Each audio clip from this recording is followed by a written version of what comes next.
Salve a tutti ragazzi e bentornati sul canale. In questi giorni continua a far parlare molto di sé la preannunciata Steam Machine. Si sono già create le classiche fazioni tra addirittura i consolari, i PC gamer e quelli che sono invece in una via di mezzo, quindi stavolta è una roba grossissima. Ma soprattutto le voci sono aumentate dopo l'annuncio che probabilmente la Steam Machine avrà il prezzo molto più simile a quello di un PC rispetto a quello di una home console. Premesso che vista l'attuale crisi dei prezzi della RAM, probabilmente non si salverà nessuno da questo aumento di prezzo, comunque in parecchi hanno espresso il loro disappunto o la loro preoccupazione per dire: ma io dovrò spendere anche 900-1000 dollari forse per avere tra le mani un hardware che secondo me è un po' meh. Nel senso forse un po' datato. Io non sono in totale disaccordo con questa affermazione, ma in parte sì, perché non dimentichiamoci che la Valve ha confermato che ci saranno dei componenti sviluppati apposta e ottimizzati per la Steam Machine, che non è una cosa che accade sui PC, ma accade nelle home console, che riescono infatti, nonostante abbiano hardware più datati, a continuare ad avere delle performance superiori rispetto ad una componentistica simile montata all'interno di un PC. Ma per levarci qualche dubbio, oggi ho deciso di fare un piccolo esperimento. Già in passato abbiamo visto come trasformare un mini PC o un computer in una Steam Machine, in questo ibrido PC home console, utilizzando Buzzite. E siccome io ormai sono mesi, anche da prima di quel video addirittura, che utilizzo proprio questa soluzione di giocare con un mini PC collegato al televisore tramite Steam, questa volta ho deciso di rifare la procedura, ma utilizzando un mini PC che più o meno costa intorno agli 800 dollari. In particolare oggi utilizzeremo questo Boss Game M6, non l'ho mai provata questa marca ragazzi, però si concentrano principalmente nella realizzazione di mini PC per il gaming, ovviamente non ai livelli di un fisso che costa migliaia di euro, però ci permette comunque di fare gaming. E mi va proprio a pennello per quello che potrebbe essere un buon paragone con il prezzo di una nuova Steam Machine, anche se però qua dentro, perlomeno sulla carta, c'è un hardware superiore. E siccome la Valve aveva annunciato che la sua Steam Machine sarà in grado di far girare la maggior parte dei titoli del catalogo a 60 fps, oggi vediamo se con un hardware superiore riusciamo ad arrivare a quei risultati. Solito disclaimer, canale principale ancora oscurato, se non volete perdervi i vecchi video trovate tutte le playlist sul secondo canale, quindi se volete iscrivetevi anche lì. Bene ragazzuoli, iniziamo con il nostro esperimento.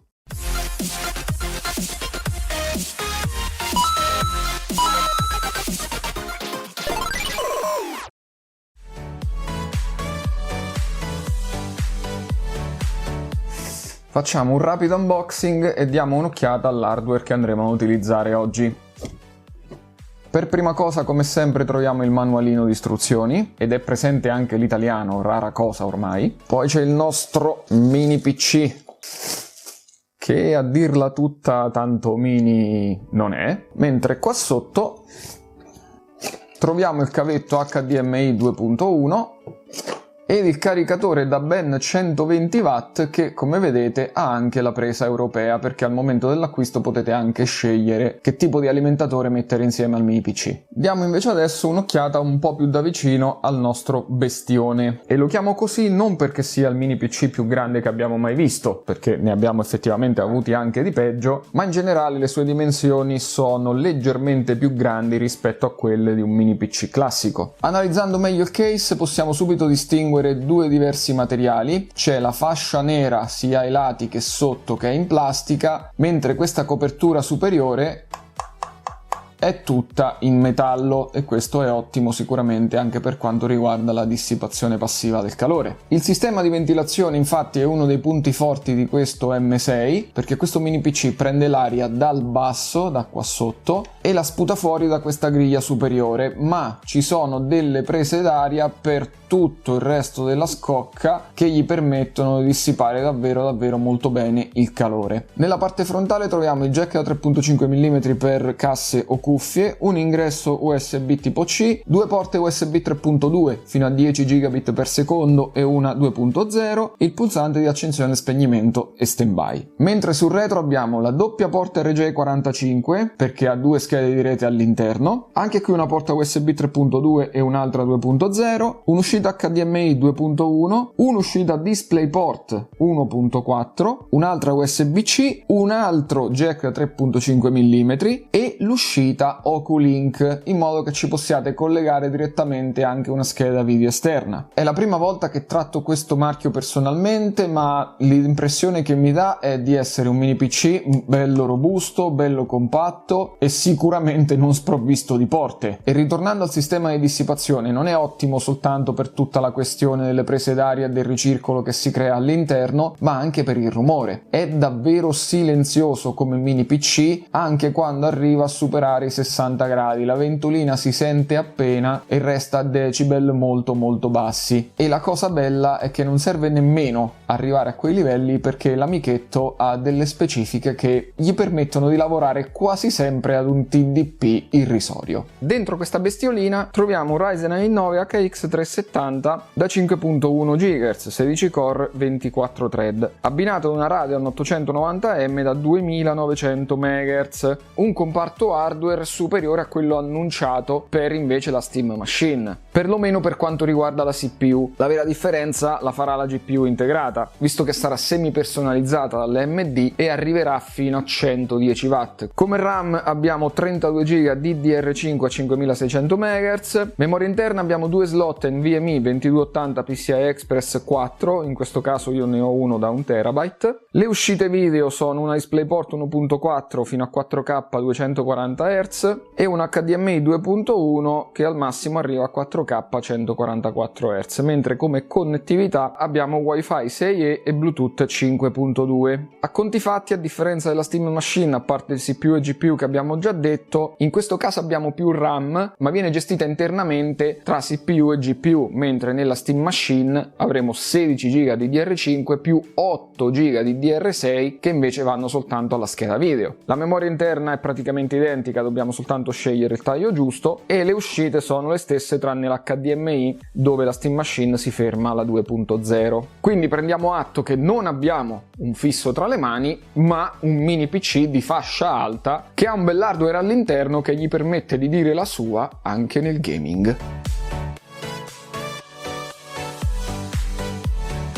Ci sono varie distribuzioni Linux che ormai ti permettono di installare Steam all'interno di un mini PC, ma in realtà c'è anche proprio Steam OS, c'è proprio la possibilità di scaricare l'immagine dal sito ufficiale della Valve per poi quindi installarla sul vostro PC. Quali sono le controindicazioni di utilizzare Steam OS? Prima di tutto loro stessi vi dicono che quello era il sistema per la Steam Deck, che però supporta principalmente hardware AMD, quindi questa è la primissima limitazione. La seconda è che è un po' più macchinoso installarlo, soprattutto se volete fare il dual boot con Windows, perché dovete andare a creare degli script apposta, perché se no lui rade al suolo tutto quello che trova sul disco e si impone esattamente come fa Windows se lo installate dopo Linux. Visto che dall'ultimo video che abbiamo fatto su Buzzite la situazione non è molto cambiata, ripropongo questo sistema Linux alternativo al posto di SteamOS perché è più facile da installare, ma soprattutto è più stabile e avete anche la possibilità di scegliere tra parecchi hardware, passando proprio dai PC addirittura agli handheld PC, o per esempio la ROG Ally, la Lenovo Legion Go e via dicendo. E visto che in tanti me lo chiedete, oggi lo installiamo in dual boot. Se volete anche voi fare questa prova da casa senza cancellare il sistema operativo presente nel vostro PC o mini PC che sia, facciamo in modo che i due sistemi coesistano. Prima di tutto su Windows andate su gestione delle partizioni e riducete lo spazio di quella principale. Esempio stupido, se avete un disco da 1 tera, cercate di ridurla, che ne so, di almeno 400 giga possibilmente, vista la pesantezza dei giochi del catalogo Steam. Una volta creato questo spazio vuoto, andiamo sul sito di Buzzite, selezioniamo l'hardware dove vogliamo installare questo sistema e alla fine scarichiamo l'immagine. Una volta scaricata l'immagine vi basterà scaricare gratuitamente un programma per flasharla all'interno di una pennetta USB. Quello che vi consiglio sempre io è Balena Etcher, lo trovate tranquillamente tranquillamente su Google, vi lascio anche il link in descrizione. Una volta che lo lanciate dovete semplicemente dirgli dove si trova il file immagine che avete appena scaricato, qual è la pennetta dove volete scrivere questa immagine dopo che l'avete collegata al vostro PC e avviare il processo. Non preoccupatevi se durante il processo vi appariranno delle finestre di errore dove Windows vi dice che non riesce ad aprire il contenuto della pennetta. Quello è normalissimo perché noi ci stiamo scrivendo con un file system Linux, lui non riesce a leggerlo perché è Windows, quindi ignorate e andate avanti. Una volta finito rimuovete la pennetta e andiamo invece a lavorare sul mini PC dove installeremo Buzzite. La prima cosa che dovete fare è entrare nel BIOS. Sicuramente starò dicendo delle cose che in molti già conosceranno, però se dobbiamo fare una guida devo essere quanto più completo possibile. Accendete il mini PC e premete subito una combinazione di tasti a ripetizione. La combinazione varia da un modello all'altro. Se avete un B-Link per esempio basta premere F8. Su questo boss game c'è da premere Canch. L'unico modo per capire qual è la vostra combinazione è andare su Google e scrivere per esempio come entro nel BIOS di un B-Link, di un Asus. Una volta che ci siete riusciti vi troverete all'interno del BIOS, che ovviamente non avrà sempre la stessa interfaccia, molto difficilmente avrete questa che ho io, dove prima di tutto dovete rimuovere se è settato il Secure Boot, perché altrimenti non riuscirà a partire il sistema all'interno dell'USB. In qualche caso c'è da disattivare anche la voce Fast Boot, però questo aspettate a farlo, fatelo soltanto se non vi parte il sistema operativo da pennetta. Ma la cosa più importante è cambiare l'ordine di boot, cioè il computer ti chiede da dove leggo per primo se trovo un sistema operativo. Lui legge prima dalla memoria interna dove sicuramente troverà Windows in questo caso. Quello che dobbiamo fare noi è dirgli no, prima di quello leggi sempre dall'USB. Una volta cambiate queste impostazioni premete la scorciatoia per salvare le modifiche, collegate la vostra pennetta USB e riavviate. Se avete fatto tutto correttamente, appena accendete il PC non partirà Windows ma apparirà la schermata iniziale di Buzzite. Se non siete sicuri che il vostro hardware sia compatibile con Buzzite, fate girare la voce che fa prima il check e poi in caso vi porta all'installazione. Se invece avete un mini PC per esempio con un Ryzen AMD che non sia più vecchio di 3 o 4 anni fa, andate tranquilli con l'installazione perché il check è abbastanza superfluo. Una volta entrati all'interno del programma di installazione dobbiamo semplicemente selezionare la nostra lingua tra tutte quelle presenti e la cosa più importante è andare su destinazione installazioni e dirgli dove vogliamo installare il nostro sistema operativo. Lui in questa fase ha già visto che io nel mio disco ho lasciato 488 giga vuote, sono quelle che abbiamo levato prima dalle partizioni di Windows. Se volete fare il dual boot lasciatelo così come lo vedete, altrimenti ditegli di prendere l'intero disco perché tanto non vi interessa mantenere il sistema operativo che avevate prima. E ora che è pronto tutto avviamo il processo di installazione. Lasciatelo lì a fare finché non avrà completato tutti i suoi passaggi. Una volta terminato è sufficiente rimuovere la pennetta USB e riavviare il PC. Importantissimo, nel caso in cui una volta che riavviate non parta Buzzite ma parta ancora Windows, è perché dovete andare a cambiare un'ulteriore voce sul vostro BIOS. Nelle impostazioni di boot dovreste trovare una voce simile a questa: UEFI NVMe Drive BBS Priorities. Questa voce cosa significa? Ti dice se io trovo più sistemi operativi installati sul disco principale, che è proprio il caso nostro, quale faccio partire per primo? Quello che dovete fare è invertire le voci, cioè dirgli di non dare la precedenza al Windows Boot Manager, perché se no non vi partirà mai Linux, ma invece dove è installato Buzzite. Salvate e riavviate e questa volta dovreste trovarvi all'interno di Buzzite in automatico. Andate a selezionare tra le 1000 lingue l'italiano, mettete il nostro fuso orario in modo da avere i salvataggi sempre allineati con quelli che saranno poi su Steam e eseguite l'accesso all'interno del vostro account. Fatto questo siete pronti, avete installato all'interno del mini PC un sistema con all'interno Steam in modalità Big Picture. Tradotto, ci attaccate un controller e lo comandate esattamente come una console. Ora che abbiamo impostato tutto e scaricato i giochi all'interno della nostra libreria, andiamo a vedere finalmente che tipo di gaming possiamo aspettarci da un mini PC come questo. Premessa, la Valve aveva annunciato che la Steam Machine farà girare la maggior parte dei titoli del suo catalogo in 4K a 60 frame per secondo, utilizzando le varie tecnologie di upscaling presenti sul mercato. La AMD per esempio ha la FSR. Che cosa significa questo? Il titolo può girare ad una risoluzione inferiore inferiore, 1080p, 1440, e poi ci penserà l'AI, l'NPU abbinata all'interno del processore, a convertire in tempo reale quell'immagine e fare l'upscaling fino a 4K. Con questo meccanismo si vanno ad ottimizzare incredibilmente le prestazioni rispetto ad un upscaling nativo in 4K che richiederebbe troppa potenza di fuoco per essere messa all'interno di un mini PC, almeno per ora. Quindi nelle mie prove di oggi andremo a vedere come si comporta principalmente per il gaming in Full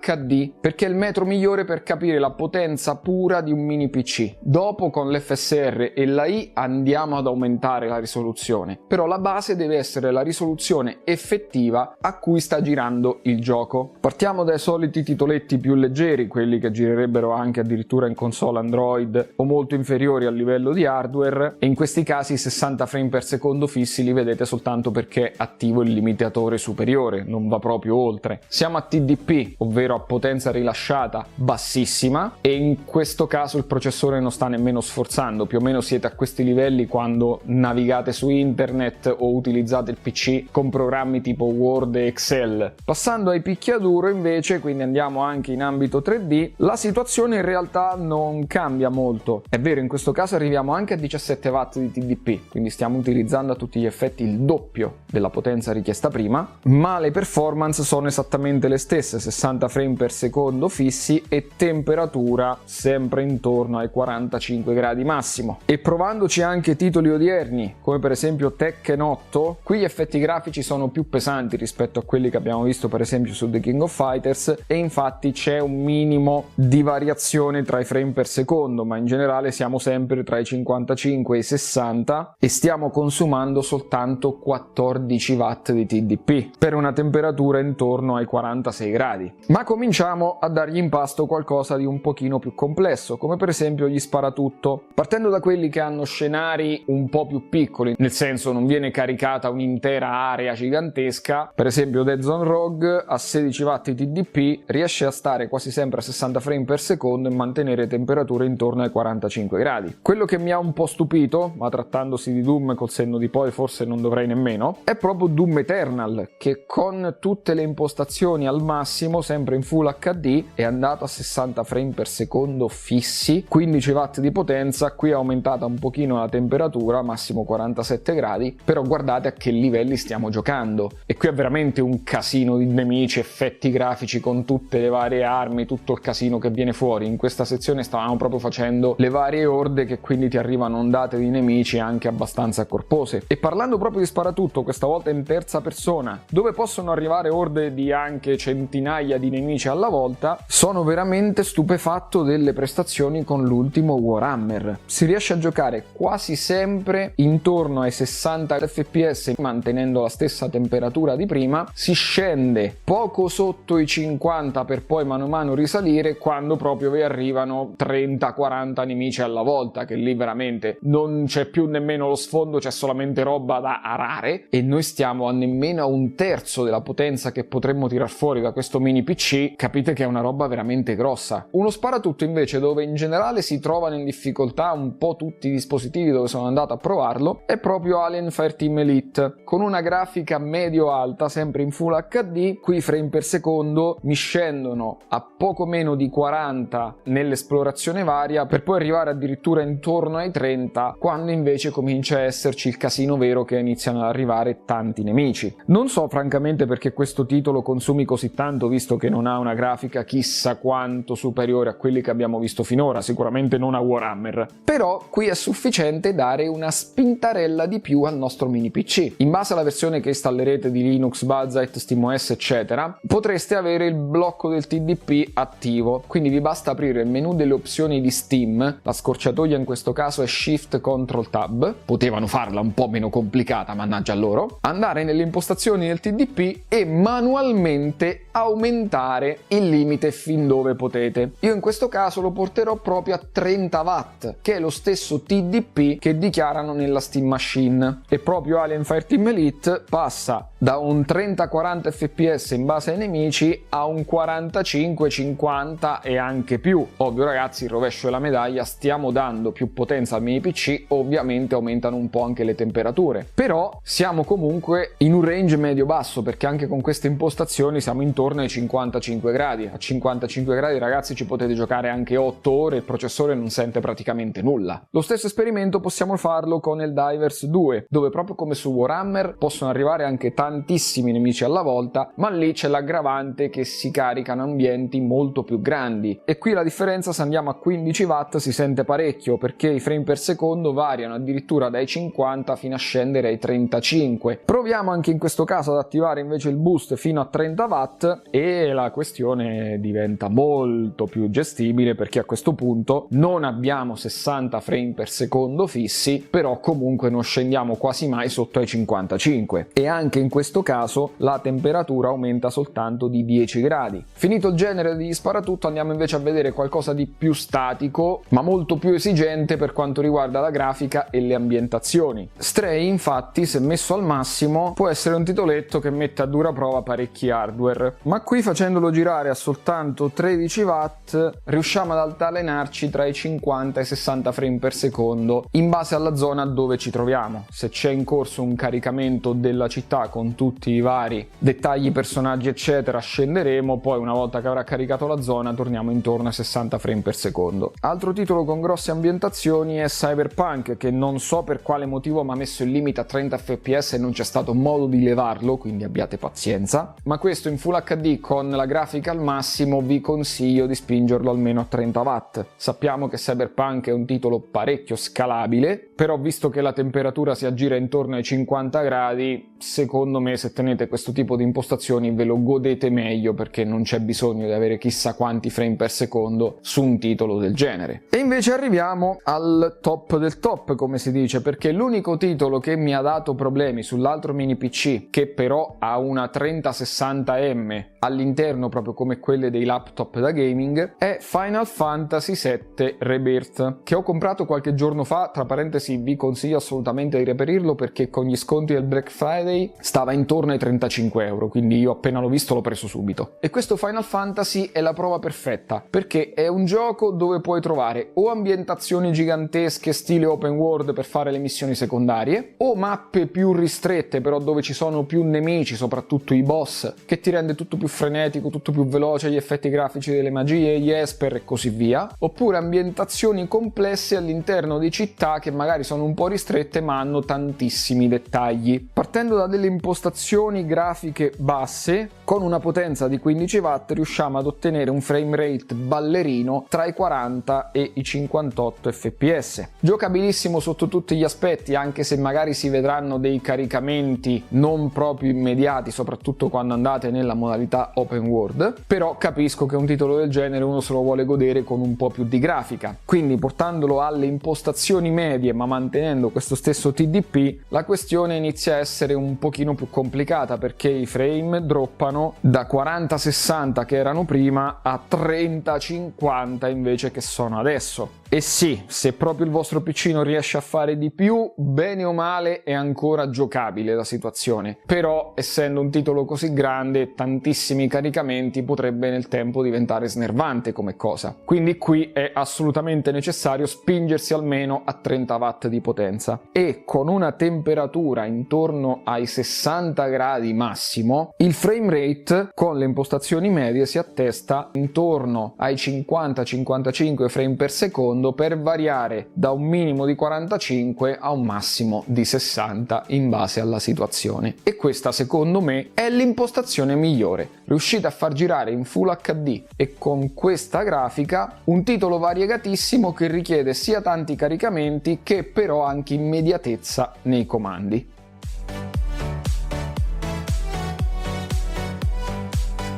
Bene ragazzuoli, siamo arrivati a tirare le conclusioni. Innanzitutto questo ciaffo mi ha veramente stupito, è il mini PC dove attualmente mi sono trovato meglio a giocare e soprattutto è l'unico che mi permette di poter fare sessioni lunghe senza starmi troppo a preoccupare della temperatura interna o del fatto che nel tempo comunque mi si rovinerà perché lo mando sempre a palla. Siamo riusciti a giocare a tutti i titoli più o meno a 60 frame per secondo, stando al di sotto di una temperatura di 60 gradi, e per me questo è un ottimo risultato. Ovvio, per arrivare a giocarci in 4K, lì dopo tocca andare a scomodare tutta la questione dell'FSR, ma lì non dipende soltanto dall'hardware, ma anche da come evolve quella tecnologia. Sicuramente ci faremo un video al riguardo, proprio perché essendo questa una fase ancora di sviluppo pesante, potrei sfalsare un po' i risultati. Magari su un hardware del genere, oggi con l'FSR avrò prestazioni da 50 su 100, tra 3 mesi invece potrei averne 80 su 100 senza aver cambiato l'hardware. Quindi abbiate pazienza, sotto quell'aspetto voglio ancora aspettare un po' per portarvici un video e spiegarvelo per bene. Ma a parte questo discorso, noi oggi abbiamo visto che con un mini PC che costa di serie 850 euro, adesso sta intorno ai 750, riusciamo a giocare effettivamente anche ai titoli AAA usciti più di recente sul catalogo Steam, in Full HD ma con consumi e temperature decisamente ottimali, perché io ragazzi sono arrivato fino a 30 watt, ma lui può andare tranquillamente sopra i 50, e a livello di prestazioni la situazione cambia e come, però purtroppo anche a livello di temperatura. Se fosse stato un fisso non mi sarei fatto troppi problemi a mandarlo sopra i 70, anche 80 gradi, ma in un mini PC non è una cosa consigliabile, soprattutto perché tutti i componenti stanno stipati qua dentro, quindi come si scalda uno si scaldano un po' tutti quanti. E personalmente mi ritengo molto soddisfatto del rapporto prezzo-prestazioni.